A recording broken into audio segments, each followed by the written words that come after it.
अहमदिया मुसलमान पर क्यों घमासान?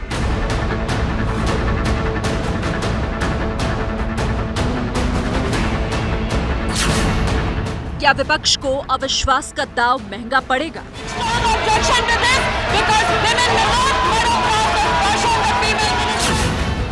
ज्ञानवापी पर फाइनल फैसला बस आने वाला है।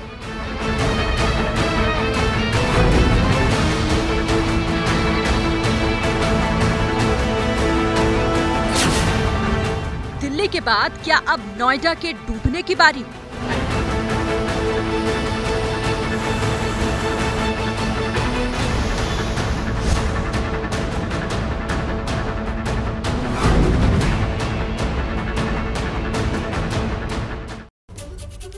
तो 40 खबरों के बाद अब बारी उन 4 खबरों की तह तक पड़ताल की जो देश में इस वक्त सुर्खियां बनी हुई है।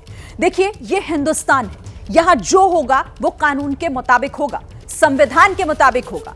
ऐसा नहीं हो सकता है कि कोई संस्था एक सर्टिफिकेट जारी करेगी और किसी धर्म को यह बता देगी कि वो हमारे धर्म का नहीं है। अहमदियाओं को लेकर देश में इसी पर घमासान हो रहा है और आज बात इसकी भी होगी। आज हम पूछेंगे कि क्या देश को मोदी पर विश्वास है या फिर अविश्वास, या फिर ये सब कुछ सिर्फ इसीलिए हो रहा है क्योंकि मोदी को संसद में बुलाना है। ऐसा तो नहीं कि ये अविश्वास का दाव विपक्ष पर ही कहीं भारी ना पड़ जाए, महंगा ना पड़ जाए। इसकी भी आज बात करेंगे। और जो तीसरी खबर है आज की, वो ज्ञानवापी से जुड़ी हुई है, जिसकी सुनवाई कुछ ही देर में फिर से होनी है। तो ये फैसला क्या आएगा, सर्वे होगा या फिर नहीं, होना चाहिए ना या नहीं, इस पर हमारी नजर होगी। बात हम इसकी भी करेंगे। अब आगे बढ़ते हुए आज की चौथी बड़ी खबर क्या है, वो है बाढ़ बारिश से जुड़ी हुई। दिल्ली के बाद क्या अब नोएडा की भी डूबने की बारी है? क्योंकि तस्वीरें तो कहीं ना कहीं यही कह रही है। बात इस चौथी खबर की भी होगी। तो देखिए, देश की ये 4 बड़ी खबरों पर हमारे साथ 4 रिपोर्टर होंगे, 4 दिग्गज जर्नलिस्ट होंगे, जिनसे हम बात करेंगे जो खबरों की नब्ज को बखूबी समझते हैं। अहमदिया मुसलमान पर घमासान क्यों मचा हुआ है, इसकी इनसाइड स्टोरी नीरज पांडे हमें बताएंगे। मालूम है कि हारेंगे फिर भी अविश्वास वाला दाव, विपक्ष ने आखिर क्यों खेला है ये दाव, इसकी जानकारी हमें मेरे सहयोगी अंकित गुप्ता देंगे। और ज्ञानवापी को लेकर इलाहाबाद हाईकोर्ट का फैसला क्या होगा, उसका असर क्या होगा, इसकी ग्राउंड रिपोर्ट हम अभिषेक उपाध्याय से जानेंगे। और नोएडा कैसे पानी पानी हो चुका है, अजातिका सिंह से पूरी रिपोर्ट समझेंगे। इन्हीं चारों खबरों पर स्टूडियो में मेरे साथ सीनियर जर्नलिस्ट रामकृपाल सिंह, हर्षवर्धन त्रिपाठी, कुर्बान अली और प्रेम कुमार भी हमारे साथ शामिल हैं। बहुत स्वागत है आप सभी का। तो सब पर चर्चा होगी। और आइए सबसे पहले अहमदिया मुसलमान पर मचे घमासान को लेकर बड़ी खबर आपको बता देते हैं। और ये बड़ी खबर अहमदिया मुसलमान को लेकर, अहमदिया मुसलमान पर यह घमासान पूरे देश भर में किस तरीके से, क्योंकि आंध्र प्रदेश वक्फ बोर्ड ने काफिर करार दे दिया है। अहमदिया मुसलमान को जमीयत ने इस्लाम के दायरे से बाहर बता दिया है। केंद्र ने अब आंध्र के वक्फ बोर्ड को एक खत लिखा है। इस प्रस्ताव को अहमदियाओं के लिए हेट कैंपेन बताया है। आंध्र के चीफ सेक्रेटरी से जवाब मांगा गया इस पर। कानून के मुताबिक काम करेगा वक्फ बोर्ड, केंद्र की तरफ से यह साफ कर दिया गया है। तो यह इस वक्त की बड़ी खबर है। आंध्र प्रदेश वक्फ बोर्ड की तरफ से जिस तरह से जमीयत ने इस्लाम के दायरे से बाहर बता दिया है अहमदिया मुसलमानों को, उन्हें सीधे सीधे काफिर करार दिया गया है। हिंदुस्तान के संविधान के मुताबिक हर इंसान को ये हक हासिल है कि वो जिस धर्म की तरफ चाहे अपने आप को मंसूब करे और उसका पालन करे। बावजूद इसके बाज़ मुस्लिम तंजीमों और वक्फ बोर्ड की तरफ से जमात अहमदिया मुस्लिमा के मजहबी हुकूक को छीनने की कार्रवाई की जाती है। ये महज और महज मुल्क के पुरअमन फ़िज़ा में फितना पैदा करने और अहमदिया मुस्लिम जमात भारत के ख़िलाफ़ लोगों को मुतनफ़्फ़र कराने और वर्गलाने की कोशिश है। देश भर में स्टेट वक्फ बोर्ड के पास वर्तमान में 48,000 से ज़्यादा शिकायतें हैं मुस्लिम समुदाय से। हमारे देश भर के ट्राइब्यूनल्स में लगभग 18,000 शिकायतें हैं, केसेस लंबित हैं। मंत्रालय के पास भी 800 केसेस आए हैं, इस निवेदन के साथ कि उनकी चुनौतियों का हम लोग त्वरित रूप से समाधान ला सकें। अल्पसंख्यक मंत्रालय की ओर से आंध्र प्रदेश के मुख्य सचिव को एक पत्र जारी हुआ है। हम स्तब्ध हैं, हम आश्चर्यचकित हैं कि वक्फ बोर्ड ने आंध्र प्रदेश में एक फतवे को सरकारी ऑर्डर का अंजाम दिया। ये भी गैर कानूनी है और हमने आंध्र प्रदेश से इस संदर्भ में तो अहमदिया मुसलमान पर आंध्र प्रदेश वक्फ बोर्ड की तरफ से जिस तरह से काफिर उन्हें करार दे दिया गया, इसी पर यह घमासान छिड़ा हुआ है। हालांकि केंद्र ने साफ कह दिया है और इस पर जवाब भी मांगा है। अब आपको कुछ अहम जानकारी बताते हैं। अहमदिया के खिलाफ आखिर दुनिया भर के मुसलमान क्यों हैं उनके खिलाफ? देखिए, क्योंकि मोहम्मद साहब को आखिरी पैगंबर नहीं मानते अहमदिया मुसलमान। वो नहीं मानते हैं कि मोहम्मद साहब आखिरी पैगंबर हैं। ये एक बहुत बड़ी वजह है, क्योंकि उनका आखिरी पैगंबर ना मानना मोहम्मद साहब को, और इसीलिए पूरे मुल्क में अहमदिया मुसलमानों को अलग देखा जाता है। उनके खिलाफ कई तरह की बातें की जाती हैं। अब देखिए, सुन्नी मुस्लिम की सब कैटेगरी, आप जानिए कौन है अहमदिया मुसलमान। मोहम्मद साहब को आखिरी पैगंबर ये नहीं मानते हैं, नहीं मानते कि मोहम्मद साहब उनके आखिरी पैगंबर हैं। गुरु मिर्जा गुलाम अहमद को वो अपना आखिरी नबी मानते हैं। गुरु मिर्जा गुलाम अहमद को, मोहम्मद को पैगंबर ना मानने पर काफिर इन्हें कहा जाता है, इन्हें काफिर कह दिया जाता है। मिर्जा गुलाम अहमद ने अहमदिया बनाया और उसके बाद से ये उन्हीं को मानने लगे। पंजाब के कादियान में मिर्जा गुलाम का जन्म हुआ था। उसके बाद आपको बताएं, मार्च 1889 में लुधियाना में मिर्जा गुलाम ने बैठक की थी। अहमदिया गुलाम अहमद ने खुद को खलीफा वहां पर बताया था और उसके बाद अहमदिया मुसलमानों की संख्या भी लगातार जुड़ती चली गई, बढ़ती चली गई। पाकिस्तान में मुस्लिम नहीं मानते हैं, इन्हें मुस्लिम नहीं माना जाता। पाकिस्तान के कानून में धर्म प्रचार की मनाही तक है इन लोगों को, ये नहीं कर सकते। पाकिस्तान में 70 के दशक में नॉन मुस्लिम इन्हें बता दिया गया था कि ये मुस्लिम है ही नहीं, यानी कि वहां भी इन्हें काफिर माना जाता है। और इसीलिए देखिए, अब इसको लेकर ये पूरा संग्राम खड़ा हो गया है, संग्राम आंध्र वक्फ बोर्ड को लेकर। नीरज पांडे का रुख कर लेते हैं, नीरज से सीधे इस पर बात करेंगे। नीरज, अब इस मामले को लेकर सरकार ने केंद्र सरकार ने अब उस वक्फ बोर्ड को कहीं ना कहीं एक तरीके से खरी और जवाब इसको लेकर मांगा है। जी बिल्कुल, केंद्र सरकार की एक दो टूक राय है कि देश संविधान से चलेगा। आज जब केंद्रीय मंत्री स्मृति ईरानी से हमारी बात हो रही थी तो उन्होंने साफ तौर पे कहा कि जो भारत सरकार का एक्ट है, पार्लियामेंट्री एक्ट के तहत वक्फ बोर्ड काम करेगा, ना कि अलग से उनका अपना कोई एक्ट है। आगे सबसे बड़ा जो बात है कि ये जो मेरे हाथ में देख रहे हैं मोबाइल में लेटर है, ये वक्फ बोर्ड का लेटर है। ये 3/2/2023 को ये लेटर जारी हुआ, जिसको चेयरमैन वी खादर भाषा है, उनके द्वारा ये लेटर जारी हुआ और उसमें उन्होंने साफ कहा, और ये अपने आप में पहला मामला है इस देश का कि किसी संस्था द्वारा अगर कोई फतवा जारी किया जाता है तो उस फतवे को सरकारी ऑर्डर बना दिया जाता है वक्फ बोर्ड द्वारा। जबकि वक्फ बोर्ड के, जो हमारी जानकारी, वक्फ बोर्ड के कॉन्स्टिट्यूशन में ये नियम ही नहीं कि वो किसी की जाति तय कर सके। उनका काम है संपत्तियों का, जो मुस्लिम संपत्तियां हैं उनका रखरखाव, उनकी देखरेख और उनका सृजन। तो उसके इतर जाकर जो ये ऑर्डर जारी किया, इसी के आधार पर केंद्र सरकार की ओर से ज्वाइंट सेक्रेटरी भारत सरकार के अल्पसंख्यक मंत्रालय के, उन्होंने चीफ सेक्रेटरी आंध्र प्रदेश को पत्र लिखकर कहा कि इस पर हमें स्पष्टीकरण दे कि कैसे ये हुआ। ठीक है, यानी कि जवाब मांगा गया है केंद्र की तरफ से। आप रहिएगा मेरे साथ। कुर्बान जी, मैं आपके पास आती हूँ। और जिस तरीके से, ये तो इंडिया है ना, ये तो भारत है। भारत में कोई संस्था थोड़ी ना तय करेगी कि कौन किस धर्म से को रखेगा और कौन काफिर हो जाएगा। बिल्कुल सही बात है, लेकिन ये असर असल में पाकिस्तान का यहाँ वक्फ बोर्ड पर पड़ता हुआ नज़र आ रहा है। और बाकी जमातें, जो जमात उलमा हो, हिंद हो या जमात इस्लामी हो, असल में जैसा आपने अभी बताया कि ये गुलाम अहमद कादियानी, भारत के पंजाब में कादियान एक जगह है, वहाँ पे उन्होंने इसकी स्थापना की थी और आज भी वो सबसे बड़ा केंद्र है। लेकिन चूंकि पाकिस्तान में इनको काफिर करार दे दिया गया, मुसलमान नहीं माना गया, उसी का असर हमारे हिंदुस्तान के मुस्लिम संगठनों पर भी पड़ रहा है। लेकिन ये बिल्कुल गलत है। जो भारतीय संविधान वो हर समुदाय को, हर धर्म को, हर फिरके को अपनी ढंग से पूजा अर्चना करने की इजाजत देता है। बिल्कुल, और हमारा संविधान इसकी इजाजत देता है। हर्षवर्धन जी, मतलब मुस्लिमों को ही काफिर करार दे दिया, ये तो मतलब संस्था कुछ भी करेगी, कैसा भी फतवा जारी कर दे। नहीं, मुझे लगता है कि अब वक्त इस बात का भी है कि ऐसी संस्थाओं पर संविधान के दायरे में कार्रवाई हो। बार बार ये कह दिया जाता है अब ये पाकिस्तान का असर है, देखिए वो ऐसा हो रहा था पाकिस्तान में, यहाँ नहीं होना चाहिए।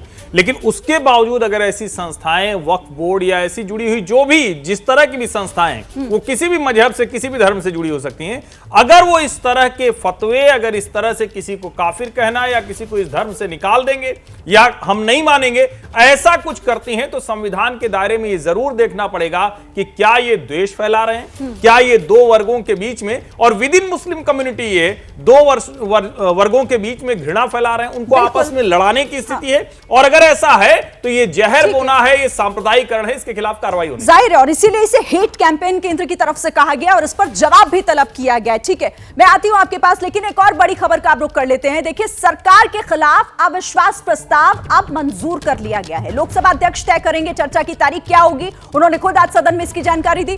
मोदी को बोलने के लिए यह प्रस्ताव लाया गया है और जनता सब समझ रही है क्यों लाए हैं प्रस्ताव। बीजेपी की तरफ से कहा गया है कि प्रस्ताव क्यों लाया गया है जनता सब जानती है। कांग्रेस कह रही है प्रधानमंत्री को बोलने के लिए प्रस्ताव लाया गया है। तो जो प्रस्ताव अविश्वास प्रस्ताव सरकार के खिलाफ लाया गया, अब उस पर चर्चा होगी क्योंकि तारीख तय होनी है। लोकसभा स्पीकर की तरफ से उसे मंजूरी मिल चुकी है। अब जो भी तारीख तय होती है, क्योंकि सूत्र ये बता रहे हैं कि संभव है अगले हफ्ते इस पर चर्चा हो।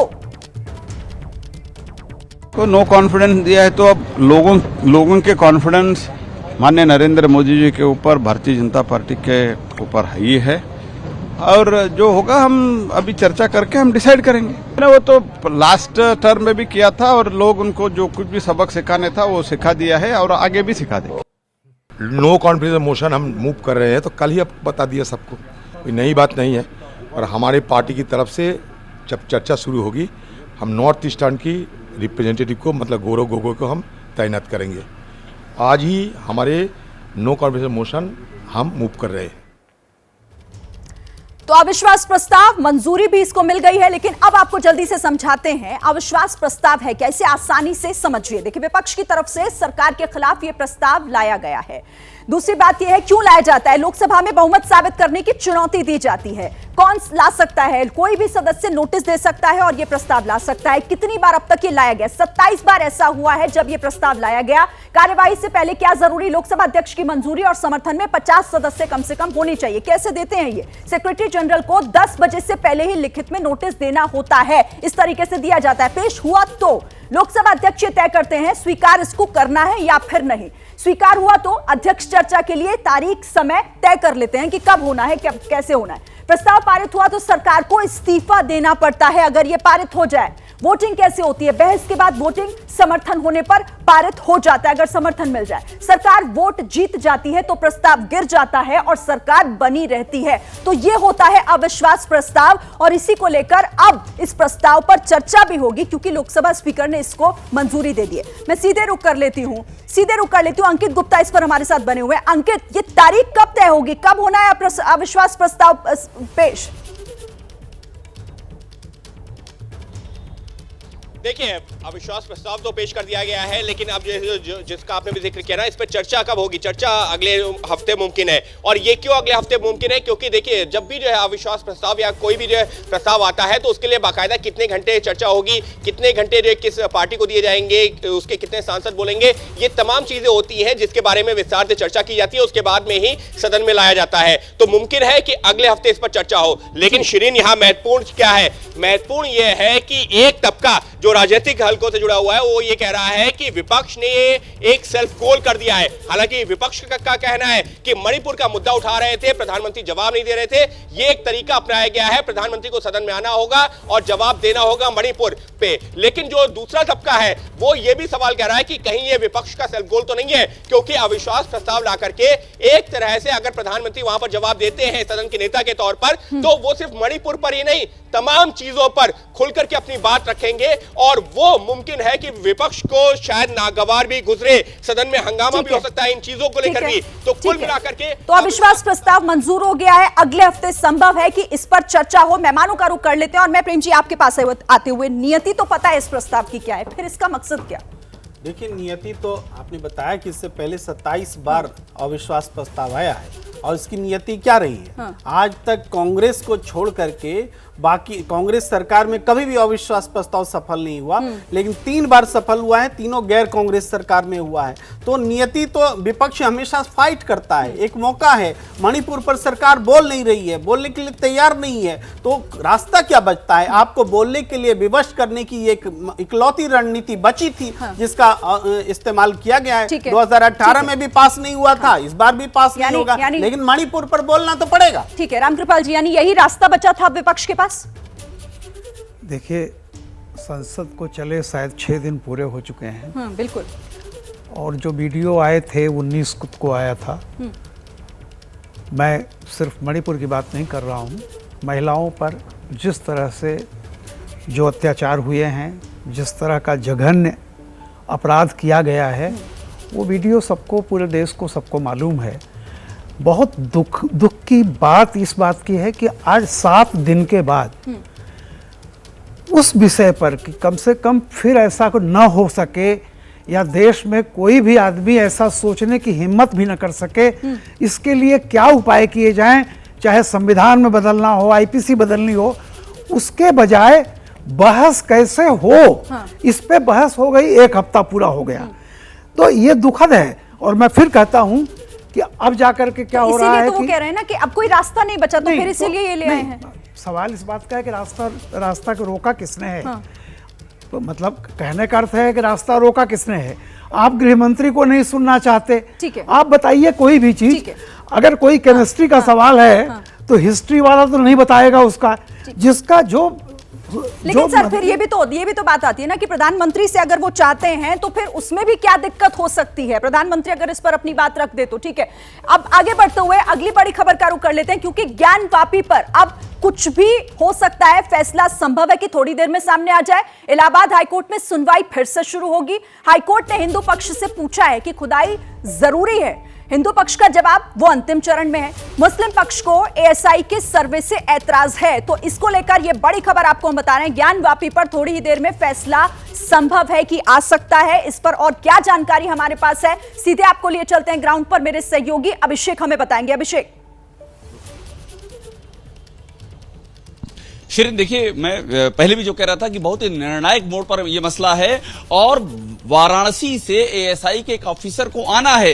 वो यहाँ 4:30 बजे का वक्त है, 4:30 बजे यहाँ पर पहुंचेंगे और 5 बजे तक का सुप्रीम कोर्ट का दिया हुआ स्टे। हमारे साथ में मोइन खान मौजूद हैं। मोइन भाई, ये बताइए कि अभी 4:30 बजे ये शुरू होगा, 5 बजे जो है ये स्टे का टाइम है सुप्रीम कोर्ट का। अब आपको क्या जानकारी मिल रही, किस तरह से चीजें देखने को मिल सकती है? देखिए, जो एएसआई के अधिकारी हैं वाराणसी से आ रहे हैं, आलोक त्रिपाठी इनका नाम है, डिप्टी डायरेक्टर हैं, और ये उस टीम का भी हिस्सा थे जो इसने अयोध्या के राम जन्मभूमि में सर्वे किया था। तो ये एक्सपर्ट हैं। ये एक लैपटॉप और टैबलेट के साथ आ रहे हैं, बाकायदा कोर्ट को डिस्प्ले करके, डेमो दे करके दिखाएंगे कि हम इन मशीनों का इस्तेमाल कर सकते हैं, इस तरीके से हम काम। सर, ये है कि वहां क्षति नहीं पहुंचेगी इमारत को, ये बात यहाँ पर कोर्ट को संतुष्ट करने की कोशिश की जाएगी कि सर्वे से इमारत को क्षति नहीं पहुंचेगी। आपको बता दें, ज्ञानवापी से जुड़े हुए एक मामले में जो पिछले साल कथित शिवलिंग बरामद हुआ था, उसकी कार्बन डेटिंग का मामला भी कुछ दिन पहले आया था। 27 से 28 पन्ने की रिपोर्ट इलाहाबाद हाईकोर्ट में एएसआई की तरफ से दाखिल की गई थी, जिसमें तमाम आईआईटीज के जो प्रोफेसर हैं, जो एक्सपर्ट हैं, जो है उनकी ओपिनियन भी थी कि इस तरीके का सर्वे ज्ञानवापी के मामले को लेकर ही था, किया जा सकता है और बिना नुकसान पहुंचाए किया जा सकता है। तो एएसआई आज यही दलील पेश करेगी, इसकी संभावना ज्यादा है। और अगर एएसआई की तरफ से यही दलील दी जाती है तो जो मुस्लिम मस्जिद कमेटी है उसका पक्ष बेहद कमजोर हो जाएगा।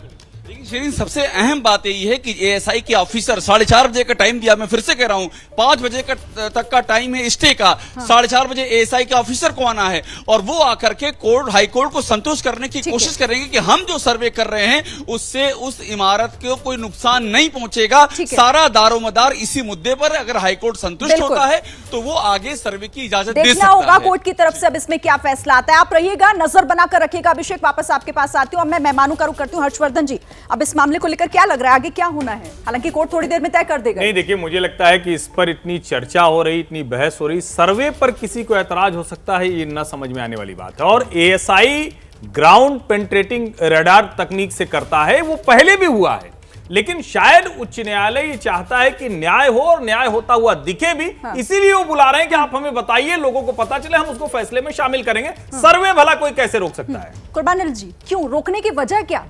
देखिए, जो रिलीजियस प्लेसेस प्रोटेक्शन एक्ट है 1992 का, उसके बाद इस तरह की चीज़ें अगर उठाई जाएंगी तो फिर एक नए विवादों को जन्म होगा। ये सिर्फ अयोध्या मामले में छूट दी गई थी, उसको एक्सक्लूड किया गया था। आज ज्ञानव्यापी का मामला है, कल को मथुरा का होगा। फिर वो वीएचपी का नारा कि 3 नहीं तो 3000, नहीं बचेगी कोई मज़ार। तो फिर रूल ऑफ लॉ की बात होगी, भारतीय संविधान की बात होगी। तो अगर ये सब करना है तो आप पहले भारतीय संविधान में संशोधन कीजिए और उस एक्ट को रिपील कीजिए जो कानून बना था, जिसके जरिए से, जिसमें वायदा किया गया था कि अब इस तरह का कोई विवाद नहीं होगा। ये तो हर जगह, लेकिन ये सब कुछ भी तो कोर्ट के फैसले के, कोर्ट के आदेश पर ही हो रहा है ना सर, और सर्वे अगर हो जाता है तो चीजें तो और साफ हो जाएंगी। इसीलिए सवाल ये उठता है कि फिर सर्वे का विरोध हो क्यों रहा है? होने दीजिए और उसके बाद जो होगा वो तो सामने आ ही जाएगा। बहरहाल के बाद अब नोएडा और गाजियाबाद में आज सुबह मूसलाधार बारिश के बाद लोगों की मुसीबतें किस तरह से बढ़ गई आपको बताते हैं। भारी बारिश की वजह से नोएडा और गाजियाबाद में सड़कों पर जगह जगह जल जमाव है।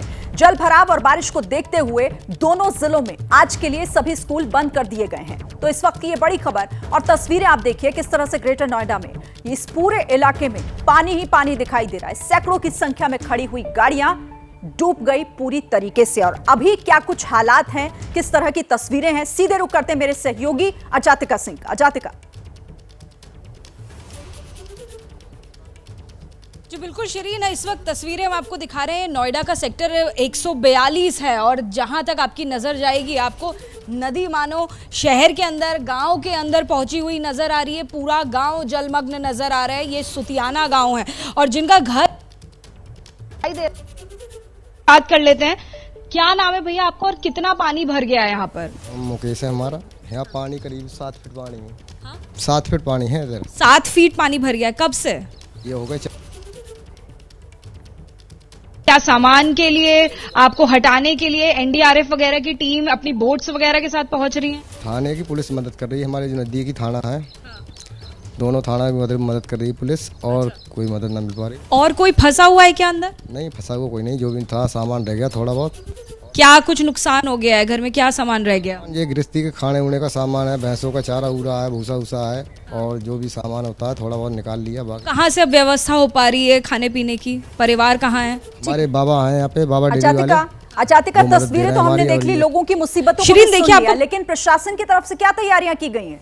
यहाँ पर रहते शिरीन, देखिए आपको तस्वीरें हम कैमरा पैन करके दिखा देते हैं। 100 से ज्यादा परिवार यहाँ रह रहे हैं। आपको स्टेडियम नजर आएगा, स्टेडियम की लाइट्स जो दिखाई देंगी उससे समझ आएगा कि यहाँ पर दरअसल एक स्टेडियम हुआ करता था जहाँ 20 से 30 फीट पानी भर चुका है। यानी कि कोई जो व्यक्ति है यहाँ पर अब संभव नहीं बचा है कि वो अंदर जाए और अपना सामान भी उठा सके।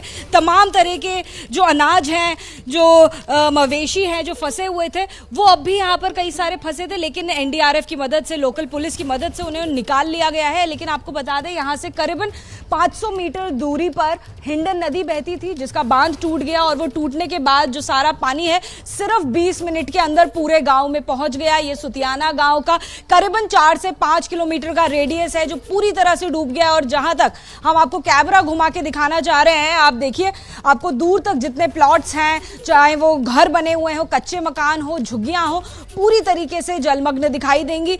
तमाम घरों में 7 फीट मिनिमम पानी भरा है और मैक्सिमम पानी की अगर बात करें तो 20 से 30 फीट तक पानी इस पूरे गांव में भर गया है। और अब मुश्किल ये है कि जगह जगह इस पानी में, जो कि जल भराव वाला पानी है, उसमें सांप भी निकलने लगे हैं, उसमें तमाम जानवर निकलने लगे हैं। यहाँ मुसीबतों का पहाड़ इस वक्त लोगों पर टूट रहा है और प्रशासन से मदद की उम्मीद लगाकर बैठे हैं ये लोग। ठीक है, इस वक्त एक बड़ी खबर आ रही है, दर्शकों को बता देते हैं। मेरठ से बड़ी खबर है जहां पर नाबालिग लड़की के साथ मणिपुर जैसी घटना सामने आई है। नाबालिग के साथ गैंगरेप कर उसका वीडियो सोशल मीडिया पर वायरल कर दिया गया। गैंगरेप के 3 आरोपियों को गिरफ्तार भी कर लिया गया। गिरफ्तार आरोपियों के नाम शाकिर, आलम और पप्पू बताए जा रहे हैं। अन्य आरोपी भी हैं जिनकी तलाश में पुलिस टीम लगी हुई है। 4 नामजद और 4 अज्ञात के खिलाफ केस दर्ज किया गया है। तो मेरठ से इस वक्त की बड़ी खबर, जहां मणिपुर जैसी घटना को अंजाम दिया गया, यहां एक नाबालिग बच्ची के साथ गैंगरेप किया गया है और इस वीडियो को सोशल मीडिया पर वायरल कर दिया गया। इन आरोपियों की हम तस्वीरें भी आपको दिखा रहे हैं जो गिरफ्तार हुए हैं। इसमें गिरफ्तारी हो गई है 3 आरोपियों की, लेकिन अभी भी कुछ और अन्य आरोपी हैं जिन्हें गिरफ्तार किया जाना बाकी है। उनकी तलाश पुलिस लगातार कर रही है। लेकिन किस तरीके से यह हैवानियत की खबर सामने आई मेरठ से, जहां एक नाबालिग के साथ गैंगरेप किया गया, उसका वीडियो बनाया गया और इतना ही नहीं, उस वीडियो को सोशल मीडिया पर वायरल भी किया गया। अब इसको लेकर 3 आरोपियों को गिरफ्तार कर लिया गया है। शाकिर, आलम और पप्पू, इन तीनों का नाम बताया जा रहा है और इसके अलावा कुछ और भी आरोपी इसमें शामिल हैं जिनको पुलिस तलाश रही है। 4 नामजद और 4 अज्ञात के खिलाफ केस दर्ज किया गया है। इस वक्त की बड़ी खबर, एक बार फिर नाबालिग बच्ची के साथ दरिंदगी हुई है। मेरठ से मामला निकलकर सामने आया है। गैंगरेप किया जाता है, वीडियो बनाया जाता है और उस वीडियो को वायरल कर दिया जाता है सोशल मीडिया पर। इस खबर पर बात करने के लिए मैं रुक करती हूं अभिषेक का। और अभिषेक, अभी तो मणिपुर को ही लेकर जिस तरीके से इंसाफ पूरा देश मांग रहा है, अब इसी तरीके की घटना एक नाबालिग बच्ची के साथ दरिंदगी मेरठ से सामने आई है। शिरीन, बहुत ही दरिंदगी की ये पूरी खबर है। और एक बात मैं आपको और बता दूं, देखिए अभी तो 3 गिरफ्तार हुए हैं।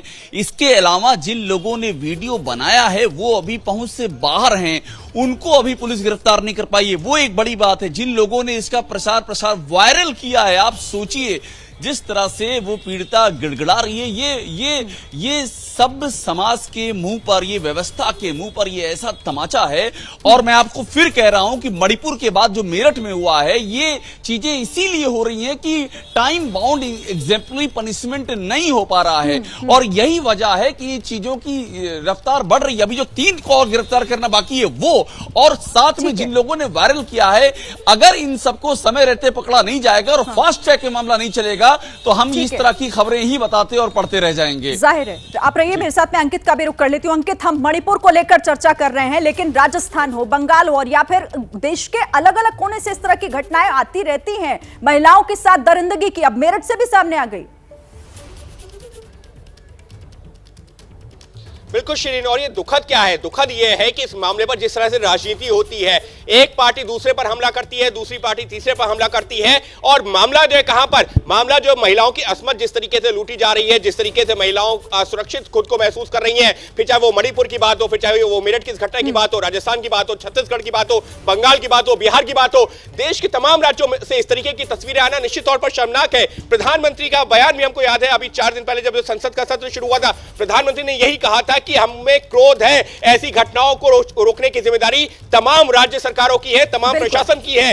फिर भी इस तरीके की घटनाएं तब तक सामने आती रहेंगी, जिस बात का अभिषेक ने जिक्र किया कि जब तक कठोर सजा नहीं मिलती और टाइम बाउंड मैनर में नहीं मिलती। बिल्कुल सही आप कह रहे हैं। ठीक है, मैं मेहमानों का रुख कर लेती हूं इसी खबर को लेकर। और प्रेम जी, आपके पास आते हुए कि मणिपुर पर चर्चा होनी भी चाहिए, क्यों नहीं होनी चाहिए, लेकिन बाकी जगहों की बेटियां भी तो बेटियां हैं ना।